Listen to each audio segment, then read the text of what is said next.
Les plages de Nouvelle-Aquitaine en carte postale pourraient devenir image d'Épinal. La moitié au moins est victime de l'érosion marine. Sur l'île d'Oléron au sud, l'embouchure de la Seudre amplifie ce phénomène et c'est devenu un point noir en France. C'est pas l'élévation du niveau des mers, c'est pas l'augmentation de la taille des vagues qui fait cette érosion, c'est les interactions qu'il y a entre la côte et l'embouchure. C'est-à-dire qu'on a une côte qui s'érode de plus en plus et plus elle s'érode, plus son orientation fait qu'elle va s'éroder.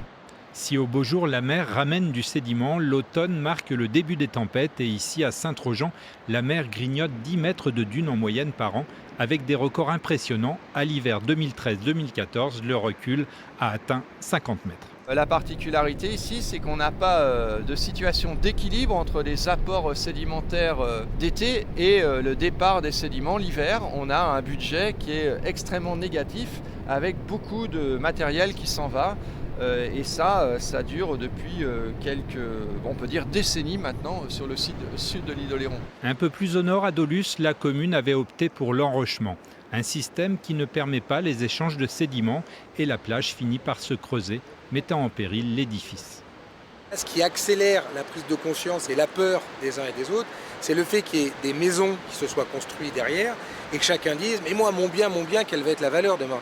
Mais d'un point de vue naturel et écosystémique, on est sur des traits de côte qui ont toujours bougé. Le combat entre la mer et la terre façonne les dunes.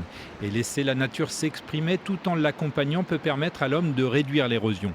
Comme l'ONF dispose des branchages dans les dunes régulièrement, la commune de Dolus réensable et dispose des big bags de sédiments pour déjouer les forces des vagues. Elle va aussi refaçonner l'accès à la plage pour éviter au mieux le piétinement, facteur aggravant.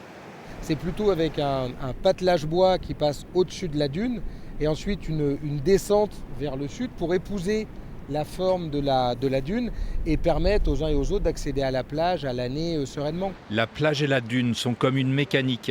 Elles gagnaient même sur l'océan au 19e siècle à Oléron. 2 siècles plus tard, la dynamique est celle de l'érosion, mais sans décision politique forte pour limiter le dérèglement climatique, le niveau des mers en 2100 pourrait être supérieur de plus de 1 mètre. On ne parlerait plus d'érosion, mais de submersion.